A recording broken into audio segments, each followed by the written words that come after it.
Welcome to Lift Your Leg. This is Monique Anstee from the Naughty Dogge in Victoria, BC, author of As a Dog Thinketh. And Jill Brown from Calgary, Alberta, the Bag Lady. Today we're going to discuss the value of competitions. Harry and I were just entered last weekend, and I love competing. I love it so much. But as I was out there and as I was driving home, I started thinking about the true value of competitions, because nowadays less and less people are competing. I don't see as many of my students getting in the ring as they used to. It's almost dying out, and this is a plea and a kick in the butt to get everyone back in the ring. Competitions do so much. So one of the things I found for me and Harry was it's a test of my training. I think I'm doing everything right. I think we're on the right path.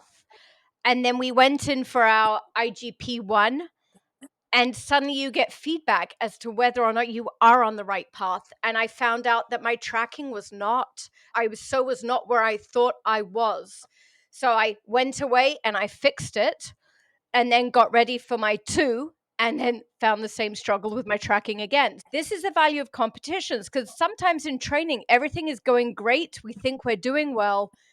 And then you get rid of all rewards, all tools of any kind, and it's just you and your dog with some pressure. And that's where you see where you're truly at. It definitely shows the holes in your training. And it's not something that you can't imitate it. You can, like people say, you have to do the stressful stuff in your training, but the stress that comes off of, you can't imitate that. You can't pretend that.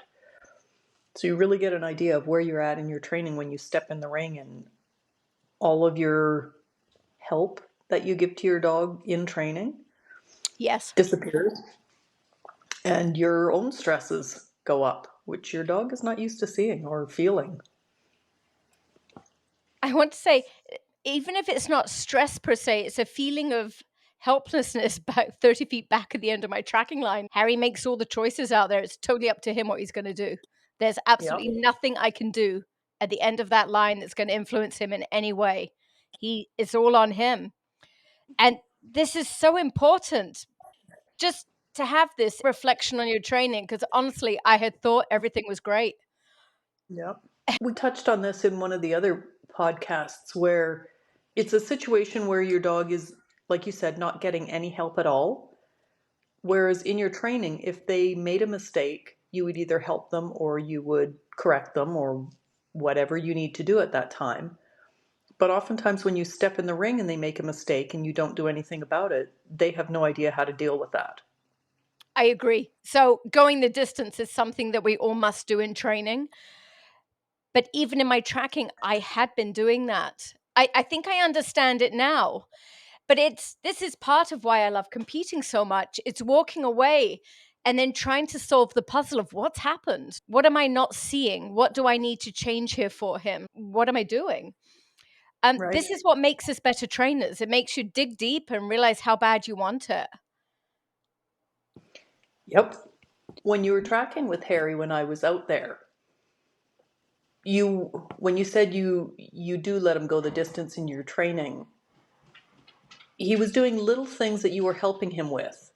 And it wasn't a large amount of help, but I think it was enough to just let him know that this is still a training situation. Whereas I'm when you step obviously in not that, letting him go the distance every time, no. Otherwise, you just wreck everything. You didn't see it in that stage. I said you need to do it to see the holes in your training. Likewise, you need to do it so you can see what you are doing right in your training. Like his retrieve was way better in trial than I'd expected. So he came up, he improved. And other things, like it's not just bad, it also shows what you're doing right. Because sometimes there's help, there's games, we're doing stuff to motivate them. But what about when you're just standing still, you're totally boring and you're silent? Will it hold when there's a bit of pressure and everyone's staring at you? That's what trial's about. So are your games, is all that fun motivational stuff, is that getting you to where you need when they're suddenly no longer present? yeah, is that going to carry over? Exactly. And I'm going to say in his obedience, we're on the right path. But at my IGP1, though, I got to see my training holes once again. So it's super useful. It gives you that mirror that you wouldn't otherwise have if you weren't competing. I would just think everything was great. Yeah, you can do all the training you want and go to all the seminars you want, but it's not that trial situation. Winning seminar day does not count. I wish it Exactly. did. I wish it did, but it does not, We all sadly. we all love to show off our dogs at seminar day. Don't mess anything up. I want you to look really good here. And Exactly. you come away not learning really anything because they did exactly what you wanted them to do. Yeah. The other thing I love about competitions is I get to see like my results of what I've been doing training wise and put it to the test to see where I'm actually at. But I also get to see of my training friends or training group of their ideas. So there's some things that they might be doing that I like or don't like. And on trial day, I get to see if it works or not.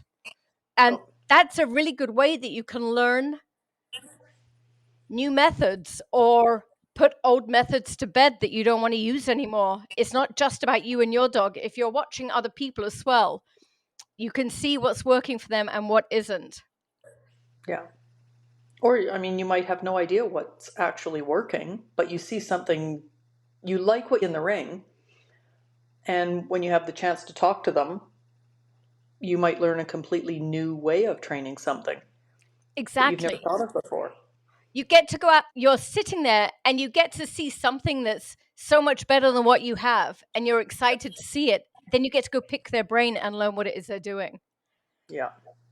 That's one of the nicest things about competing in my mind is just being there and hanging out with obviously your dog. That's the number one thing, but it's nice to get out and just be social, says the girl who doesn't really like to get out and be social, but around You? a bunch of yeah. You're always social, Jill.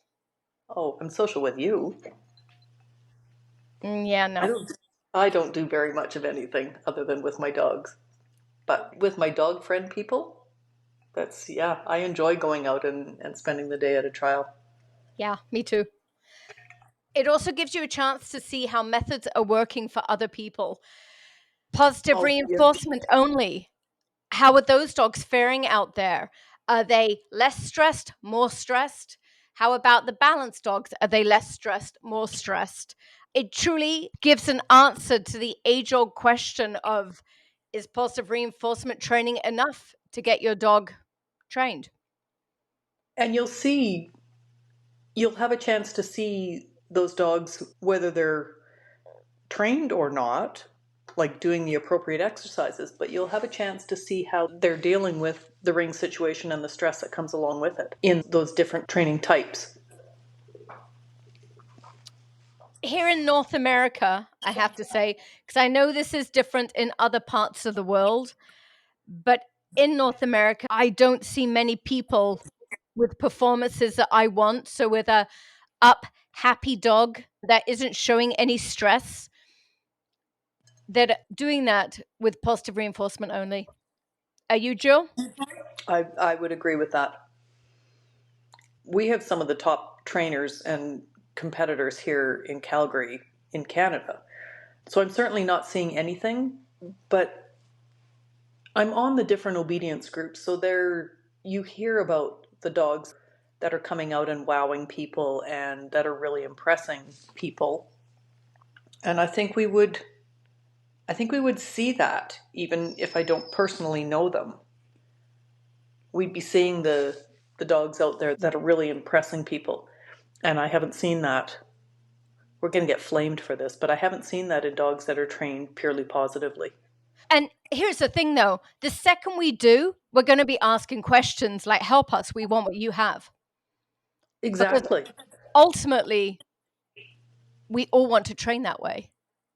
And when we find out that we can, we will jump on board. No, I'm first in line. If I can find a way to train my dog that is 100% purely positive, never have to tell them no, never have to correct them, and I get the same response that I'm getting with the training that I do now, which, let me say, involves very few corrections, but there's still, there are some corrections. Is some aversives that are put in there. If I could avoid it, great. But It's my a dogs are sport. happy and working happily. So I'm pleased with where I'm at. I know I have a good relationship with my dogs. They're happy. Which is just it. It's a sport we're doing with our dogs. We're doing it with them because we love them and we want to do stuff with them. So it has to be fun for everyone involved. But the same as just any marriage or any relationship, there are going to be arguments along the way. So there will be some difficulties. Not everything is always going to be sunshine and rainbows. Yeah. But for the most part, it needs to be. Yeah. And I always go back to Sizzle as an example here. She was not having fun. I shouldn't say that. People that watch her in the ring are like, wow, she's really cute. She's having a lot of fun out there. I see the idiosyncrasies that show that she's stressing. And it's, in my mind, it's like putting an autistic child on stage and saying, now perform in front of these people. It's not her thing. It's not what she loves to do. So she doesn't have to do it anymore. And as I'm saying this too, it's about something fun we need to do with our partners. It's not completely true because Harry and I have harmony together. He's a very willing dog with me. My last dog was not. Reggie loved to fight me. That was his gig. He loved it. He loved to fight. So he was still having fun, me not so much. But it It was wasn't fun all for all of positive us to watch, reinforcement though. with Reggie. Yeah, it was a very different dog to train. But he was still having fun. He loved training. He would, given the choice of going to the beach or healing, he would pick healing any day and then try and Yep. trip me up. I did it with that. Yep. Yep. They're all a little bit different. I hope that Prada is going to be one that enjoys. She's only been in the ring once and she had fun doing it.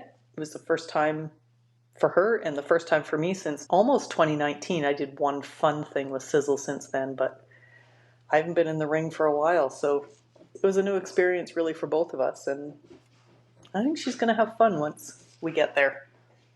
Get there. Nice switch there, I.e., Jill.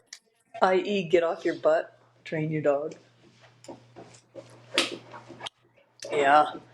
I think one of the other things that's really good for competing is being able, good and bad, changing your ego or checking your ego. Stepping in the ring can do good things and bad things for your ego. And even the bad things are sometimes a good thing because somebody who's really full of themselves and thinks that they're untouchable can step in with their dog who's not a robot and come out that day and really have to check themselves. On the flip side, somebody who has very little confidence can go in and win the whole trial. So coming down a bit or going up a bit in confidence can be a good thing for both sides. I find in my sport, because we're doing three different sports combined into one, the biggest egos are on the outside of the fence. They're not competing because to compete is just so hard. Um, it's hard to get out on the trial field and be arrogant because there's no guarantee you're getting through. There really isn't. One thing I found was with teaching group classes, I am the expert. Everyone there is in awe of my dog, their obedience, wants what I have, and they sit on my every word. Teaching seminars, it's to a grander scale because now it's my peers that are sitting on my every word and liking my ideas. And that stuff can really go to your head. It's part of the reason I stopped doing seminars just because I didn't like how it made me feel afterwards. Then you enter the trial field and everything falls tragically apart. Fall in your face. And it puts you right back where you need to be. It's so Yeah. humbling. That's what I love about competing. If we're not actually putting ourselves out there and we're only doing seminars, teaching group classes, helping people in private lessons, you get a really full sense of where you're at, and it can really affect you. At least I found it did me, which is why I stopped doing seminars. I would agree. I don't do seminars and I don't teach classes, but I have seen it happen to many people. It's, Yep. yeah, once people are, I kind of hanging on your every word, I suppose it's hard not to get a big ego, but you're right, stepping in the ring can be the thing you need to kind of check yourself. Or you need a friend like me because I keep you in line. I don't think I need it now No, because no. I was aware of it post seminar. I was aware of how I was feeling as I was flying home, and I didn't like it. But trials definitely remove that. I think everyone's equal on the trial field. And Absolutely. there are certain people who are always going to be coming out ahead. But Well, even on yeah, I mean, trial day, none of them are going out there with arrogance either. Everyone's quite humble. That's what I love. maybe in your, I don't know if that's the same in my sport, which No, I just do obedience. I do believe, and sorry to say this, but I do believe that once some of the competitors have a name and have won a lot, the judges see the name or see the face. And they're not necessarily scoring as they are the people who are unknowns. And Lindsay, sometimes it goes the opposite direction. Like sometimes they get hit more, but I think the majority of times their things are left to slide a little bit once they're known. I think in a lot of sports, you have to earn your stripes to get the points. Not saying if you have a perfect routine, you won't get them, but there is a little bit of you have to earn your stripes. I agree 100%. What I'm saying is sometimes once you've earned your stripes, you Yes. get the points that you're not necessarily entitled to. I see that in CKC obedience. I Yeah. don't so much in my sport. Yes, I would agree. I think your sport is pretty cut and dried. What We happens have on the to, field happens on the field. the judge gives you a critique after each phase that's shared with everyone. So it's out there. They have to justify what score they give, which is That would, actually incredibly useful to help training too. I think that would be a super idea for CKC and AKC to do. Yeah. Like for the top four placements in each class, Yeah. they need to explain what it was that put them above the rest. I think that would be a really good idea. I did touch on this one a little bit, but I love the problem solving aspect of trial too. If things go well, you then leave and you want to get better. So you're tweaking your training, just trying to get a little bit more. You don't stay stagnant, you want more. And if things didn't go so well, you're looking at it, trying to understand how you can shift it in the right direction, like what's going wrong, what piece am I missing here? So we're constantly evolving as trainers so long as we are putting ourselves out there, because it's never going to be good enough. It's always going to need tweaking, and we have to work that out. Okay, so having said that, how does somebody get to that point? Because I'm less like that. I know after training for you, training with you as long as I have, you run into a problem and you might think it's a huge issue. However, your brain is going to, how can I fix this? My brain goes, even if it's not a huge issue, my brain goes to, I'm never going to fix this. How does somebody like me get to a point like you where it's more of a challenge than having a defeatist attitude? I don't know. Part of me would say, especially in my sport, like my dog is staying with me. I don't get a dog, they don't work out, I rehome them. That's not my gig.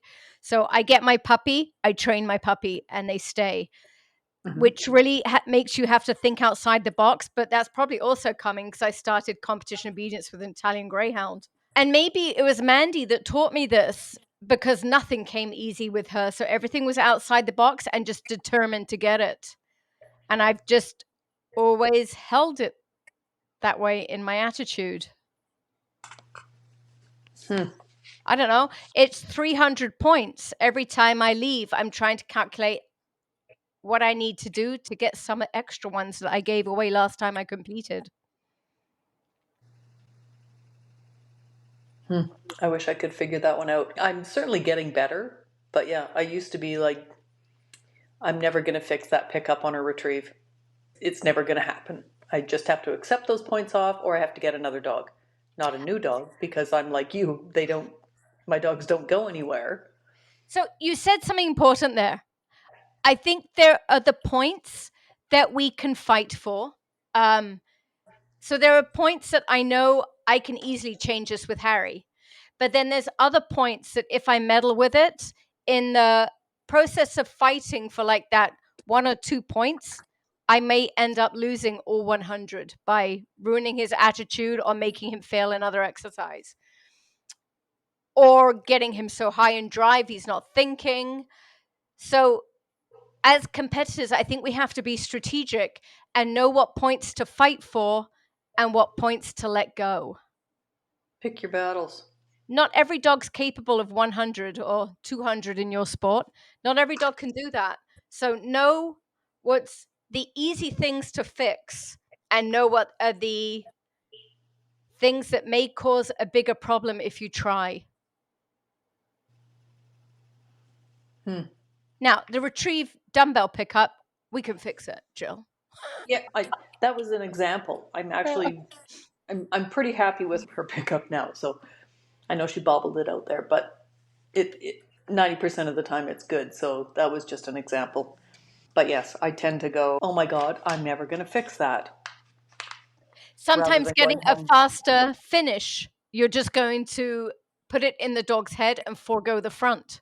There does come a point where you have to be very careful about that extra half a point that you're pushing for. You might lose all three in the exercise immediately before, which was the front. So you Right. need to be, yeah, it's a little bit of a chess game of knowing where you can push, where you need to be determined, and where you need to accept. Yeah. And it is Yeah. a numbers game at the end of the day, and we tend to forget that and go more emotion based. And I think I'm going to say that we as women, I'm I think that male competitors, at least the good male competitors, are more balanced in their thinking about the big picture.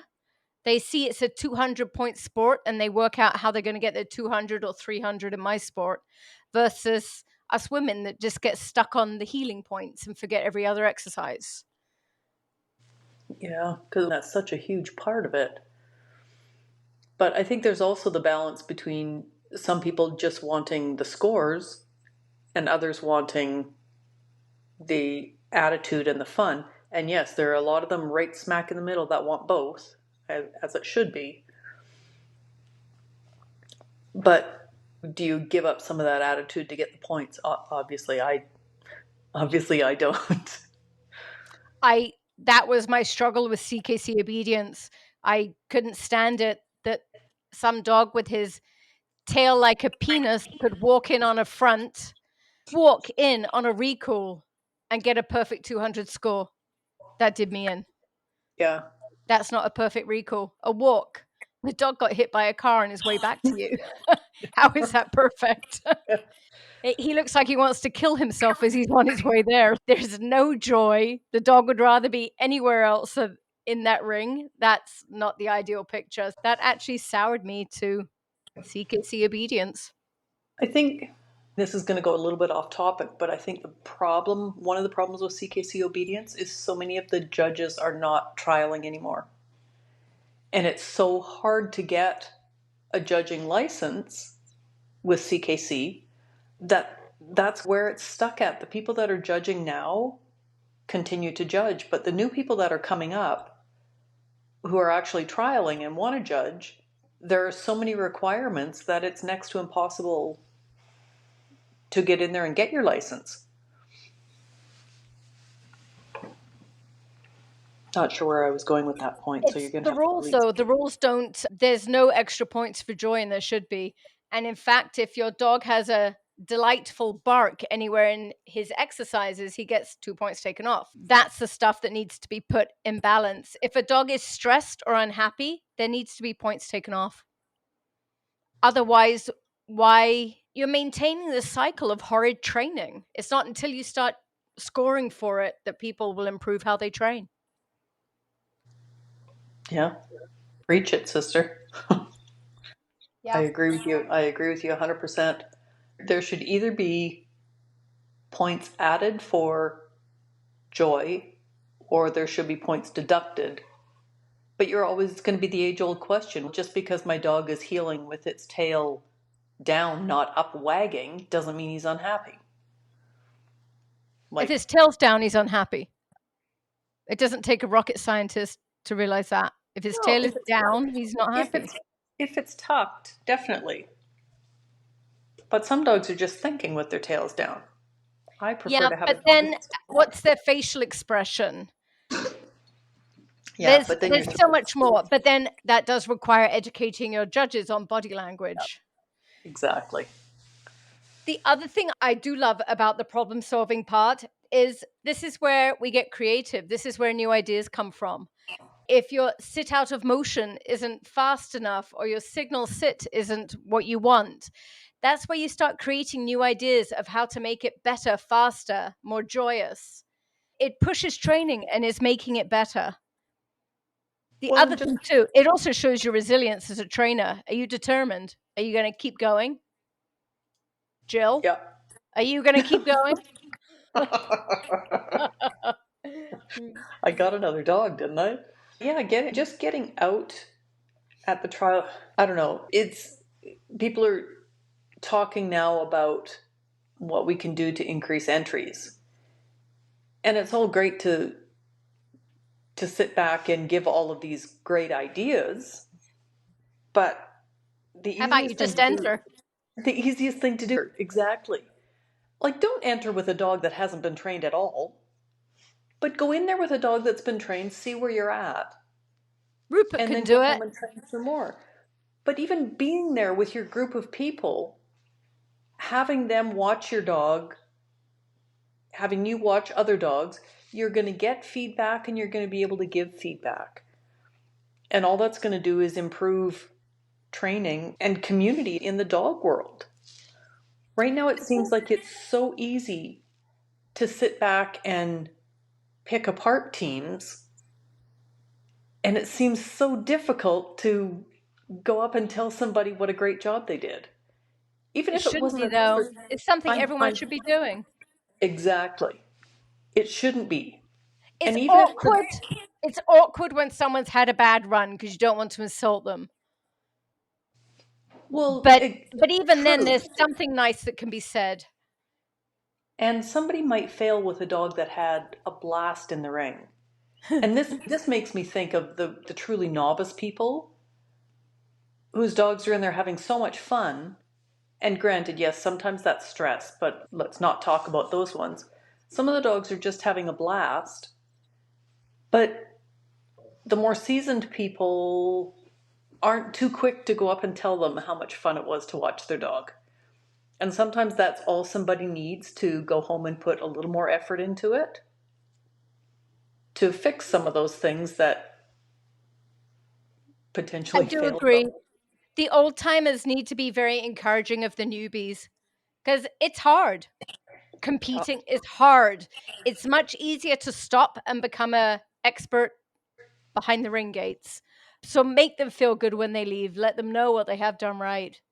We need But to think about the first time we stepped in the ring. Like, we were talking the other night about our journals, and I said, I haven't journaled anything since my first two dogs went in the ring. And I remember writing down how excited I was about my fourth place with a 178. Like, we were all there. We all stepped into the ring the first time not really knowing what we were doing. And we need to remember that about the new people coming up, or our sport is dying. even now, if I went in the ring with Rupert and Rupert worked how he can and we got a 178, I'd still be thrilled, Jill. Absolutely. So would I. I might even be with Harry too. Because the score doesn't matter. It's about you and your dog. It's about their performance. Yes, score matters, but it shouldn't be the only thing I'm focusing on. Every dog's allowed to make errors, and that's how you lose points. The things If, if you I can't think the deal with things your we dog making an error, then get a statue. yeah, exactly. And if you're aiming for more in your performance, it also means you're taking more risks. There's a solid, stable performance that's going to get you a good score. And Hmm. then there's a riskier performance where you're either going to win or bust. Yeah, At the bigger competitions, you need to be going for riskier. it's like high stake investments. Yep, it is. You're either going to win or lose. And Exactly. the winning feels really great, and the losing not so much. But Which keeps your ego in check. Once again, you yes, fall flat on your face. yeah. But Well, what so what I've back seen, to like in my last competition where I was at, I'm seeing all these old timers that I'm up competing with. It was so wonderful being up with these people again. Everyone there, almost everyone there I knew. There were two new people out there that I hadn't met before that did super.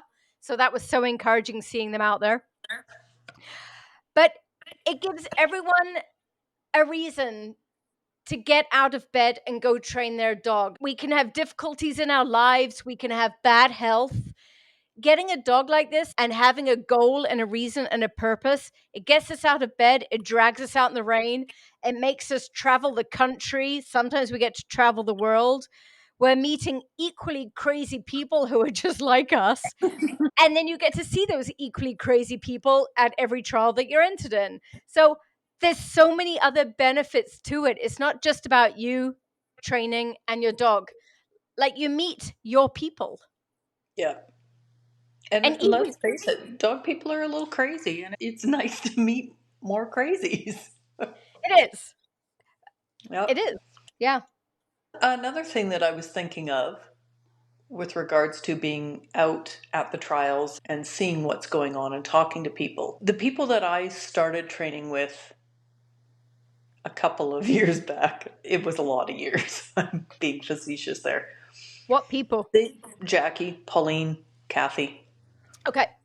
these people always shared their secrets to success.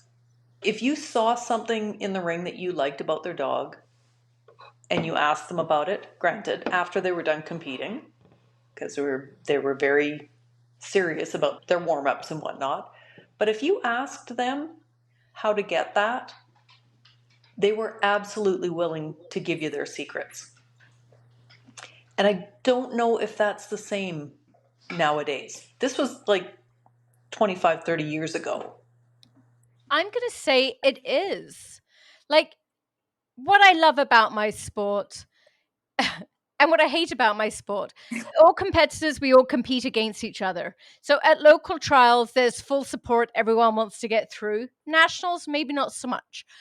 But anyone, I do believe any of the clubs would help someone if someone asked for help. So if another competitor was serious and needed something from them, they would go above and beyond to help you get it.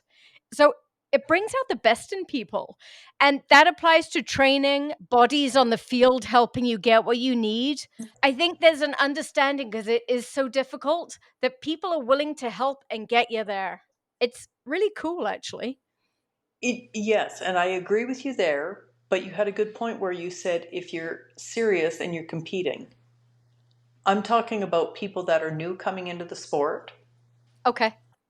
And I remember one of the first dogs I watched healing was one of Jackie's dogs, Jackie Hasty. I don't know if you're listening, but if you are, hi.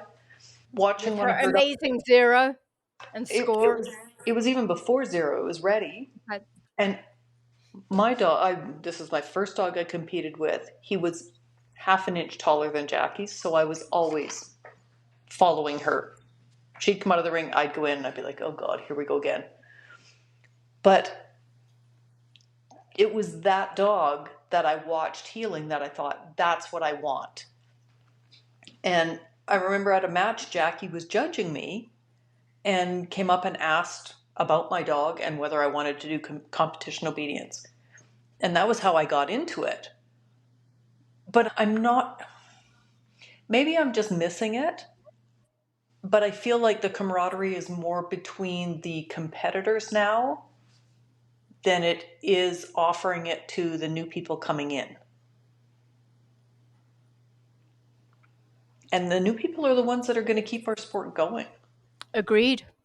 Attached to that, though, I'm not arguing what you're saying there because I can't answer on that. But in my sport, I had someone mentor me and teach me pretty much everything I know. Then I've had Peter, Connie, Sherrick, Mia, then added to the foundation that I was taught. But I was Yeah, given that solid foundation and understanding first.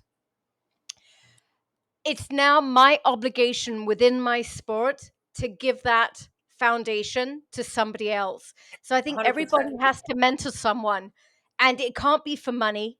I That's my belief. I think as soon as money comes into it, it gets more complicated. It just needs to be a true sharing of giving them everything you know so that they too can then pass it on to someone. We all have to do that or our sports are going to die. And if it's weekly lessons, it just doesn't work out that's the same way because the help needs to be given more frequently than once a week. Yeah. And that's not to say that trainers should be doing all of this for free. Everybody needs to make a living. But if you can take one person or two people under your wing and really Give it to them. help them and mentor them, then Even if you're they're definitely, paying you for weekly classes, when you're going training, invite them. And that is just an extra and let them be more around, more present so they're getting more continuous coaching. That's how we're creating competitors. It's yeah, not going to happen once a week. It needs to be more regular than that, and we all just need to give back in that way. If you've had someone give it to you, even if you haven't, take a take someone, teach them everything you know. exactly. Just because you didn't get it doesn't mean you can't give it. Exactly. Yeah. And then I think part of the joy in that is because once again, if we're keeping the dogs that we get, it means that for many years I'm going to be out of competitions or you're going to be out of competitions because Yeah. eventually Harry's going to age out. Then I'm going to get my next dog. And like in the case of Johnny, he got injured at age 3 and I had to retire him. So I didn't compete for those 3 years. Then it took another 3 years until I could get Harry to that point. So I was out of competition for 6 years. Yeah. In that time, though, hopefully in the future going forward, it will be Sheila and David competing. I will get to learn everything that I'm talking about here through Sheila and David, which will Yeah. then keep me current and keep me still in the game, still relevant, rather than just getting old and forgetting ideas. Because it happens. Getting If old you're very not quickly. actively doing it, you go stale. Yeah. You Somebody need said that young once, blood. somebody once said to me to not get your next dog until your current dog is trained to a point you were happy with. And for me, that feels like about 4 years of age. And I feel like if I can get another, Prada's 4 now. Oh, I just had to think. I thought she was 4 today, but no, she's got another couple days. And I'm not ready to get another puppy yet with her. But if you can get another puppy when you're in the height of your career, if you can afford it, then you can avoid those 3 or 4 years of not competing. If I got a puppy now, Prada could theoretically she could compete for now. She could compete for another 5 years. And by the time she was retired, the puppy would be in competing. For me, in my sport, I don't want another until Harry is in his final year. And then I would bring a puppy in because, as you just saw with me and Harry training, there's so much to do. I would fail a puppy badly. There just isn't the time to train 2 dogs in my sport. Do you? Unless I retire. That's a tempting thought. But then I'll have no money to compete. I stopped myself from saying you might as well be retired because now Nice. I now actually realize how much work you do. But do you not think that you could bring along a puppy? You know, when you're getting ready for trial, everything is about Harry. But the puppy stuff that you do, you should be able to do. No? The very baby puppy stuff, yes, up until 6 months. But after that, it gets pretty serious. And then, no, I wouldn't have the time.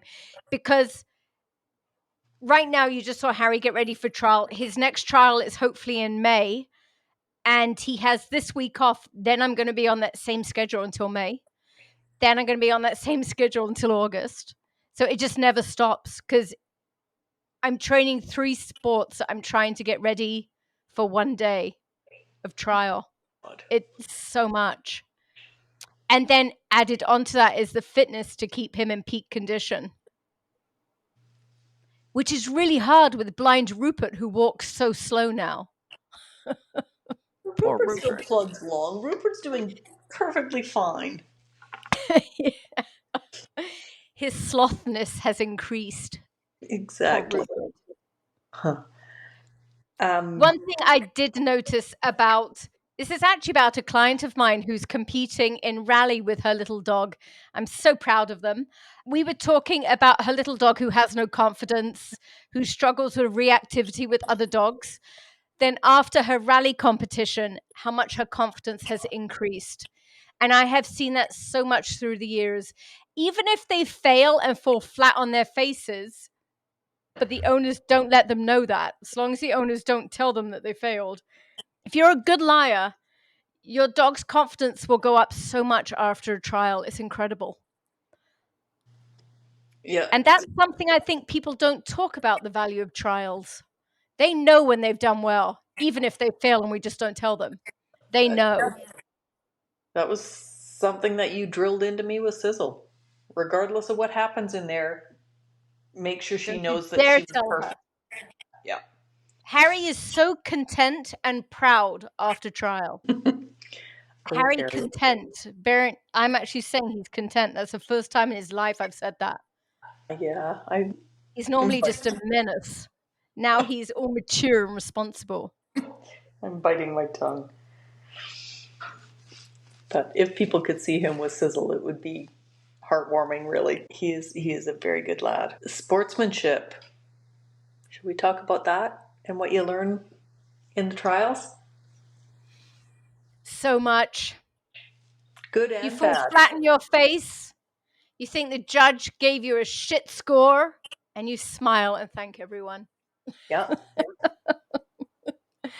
Yeah. Swallow it. Or if you think that you did amazing and somebody else beats you and you're like, there's no freaking way. Like, I was way above that. You smile and congratulate them and go on your way. Go home and train for a better day. This to me was more obvious before I had earned my stripes, so to speak. So I would go out there and I would think I had a stellar round, and my score would not reflect what I thought I had gotten. And in my head, I would leave every single time and think, fine, I will train my dog so it's not questionable for the judge. I will make it easy for the judge to realize that I'm the best one here. Now, I'm not saying I ever succeeded in that, but that was my intent when I left. That's a good thought. See, and at my core, I must just be a very Pessimist. and unconfident because if I'm in the ring and there's 4 of us in my class that have qualified, in my head, I am getting the 4th place ribbon. I think me too. I'm always like that. And if it gets down to the final 2 and I'm like, holy hell, okay, I've got the 2nd place ribbon. Never do I go in there thinking I've got this class. No, me neither. And maybe that says something about my training. I don't know. And maybe that's why we're friends, because we both think that way. I'm the same, but I'm going out to get the best performance I can get. And if the judge is not seeing what I think I'm delivering, I'm going to go home and make sure my training makes it more obvious so they can hopefully see it next time. That's what I was trying to say. Yeah. And I don't know. For the high and trial ribbons are wonderful. The scores are wonderful. But with, I'll go back to Sizzle again here. When she was a puppy, she started offering a wave on her sits. And I thought, I'm going to try to keep this. So on her signal sit, when she does her signal sit or her position changes sit, I get a wave from her. And I've had people say to me, you're going to get pointed for that because that's I not was that technically. person. You I were said one of that them. to you. There was more than just you. And I remember saying, if I'm sitting at a 200 and I come out with a 198 because she lost 2 points for waving, I am 100% okay with that. What if you Not come a out with a problem at all. 178 and lose 2 points?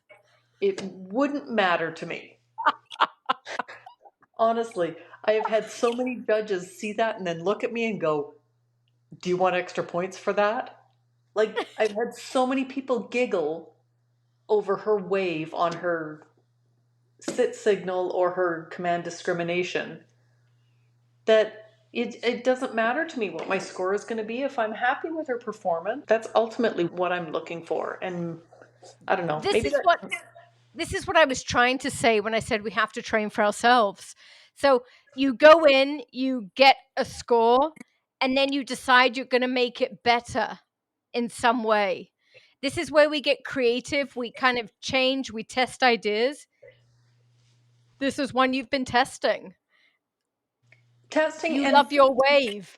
And I think this is where Peter Shirk reigns. He's always ahead of thinking how he can make everything faster, flashier, like just yeah, more exceptional than everyone else out there. And he's always thinking that way and he's always ahead of the curve. He's yeah. a brilliant trainer. And it might not necessarily bring you points, but No, to it me, won't, but it makes you stand out. It's yeah, harder to not give you the points when you stand out that much. it's like dancing or an art. I remember Jackie Hasty was the first one that did a, it was a novice stand. And when she gave her stand signal, Cheetah leapt into the air and planted all four. Her hand was above her head and his nose touched her hand. And she was the first one that had ever done something like that. And I was like, oh, that's really cool. And some She's people say, bold and brave. yep. And Some people, that's what required. You need to be bold, you need to not care and just do it. it gets boring if you don't try to throw some new stuff in there. I Like agree. I have tried for my last, I think, 3 dogs on my sit signal to have them actually leave the ground from their down and land in a sit. And I haven't been able to carry it through, but I would love to be able to do that. Just because it's different. It's something that people will notice and say, that was really cool. D Rose and I tried with Mandy, my Italian Greyhound, to do exactly that, Jill. Yeah. And we got creative and we had a target above her nose on a string that we taught her to jump up and hit. Interesting. Get on it. I expect to see this next time you're out. I might see it with Prada. You never know. She's got a really cool bounce right now, so we might be able to put Rather that in could her. benefit from the jump. Lazy girl. Oh. What else do we have to talk about? I've covered all of my points, I think. I'll think of 20 more of those soon. I don't know. I wish I could get more people to go out there and compete. You have to make sure you're ready because if you're not ready, you don't leave with a good feeling afterwards. That's not true. No, hang on. I totally am incorrect there. You're never going to be ready, but you have to be ready enough that you can wing it. How's that? You don't want your dog Don't wait till they're left. 6. No, you don't want them left in the ring trying to figure out what to do on their own. Exactly. They need to know their job, but there will always be glitches beforehand where you're thinking, oh no. And then when the universe just goes against you, just go do it and go together as a team determined to pull them through, to do whatever you need to do to help them understand. But I people think need to that's just one of my get out there. biggest pet peeves when I'm watching trials is when the dogs fall apart and don't know what they're doing and they don't get any help from their owners. Like, you can't just keep doing your own thing and hoping the dog is going to figure it out if you haven't trained them how to fix a mistake. Take So the you're point healing and loss. the It's just dog points. freezes. Help them. Pardon me? It's just a point loss. Help them. Exactly. If you're healing and your dog freezes, give them another command. And Yeah. it's if that doesn't work, then encourage them and clap and get them up there. Do what you need to do to make this not a horrible experience. If their first time in the ring is horrible, you can bet their second one's not going to be amazing. And when you give that command to help them, make it count, man. Make sure the judge and everyone in that room knows. Exactly. Let it be loud enough that your dogs, and off they go. Don't No, let people think that you're trying to sneak in a command there. If my dog misses a sit on healing, I will turn and look at her and go, sit. It's not a whisper. The judge knows I've said it. I'm going to get pointed for it. There's nobody out there is thinking, "Oh, she just tried to cheat and sneak in an extra command there." It's there is a useful. difference in like local trials, which we're talking about here, and then a national big competition. So there is a big difference regardless of sport. And then again, there's another leap up to go to something like Worlds. But at your local trials, every judge within reason, every judge should want you to succeed. Every one of your friends and your training group should want you to succeed. They Yep. may not want you to beat them, but they want you to get through and be in the ribbons with them. Yep. So everyone's out there to help you. Go get it. Just go do it. Yep. Exactly. Yeah. We've been an hour, Jill, so we should cut it off. We should. That was an easy chat. It actually was. Thank you, All everyone, right. for listening to us. Thank you all. And we'll figure out what our next topic's going to be. Until then, see you next Tuesday. Good night. Good night.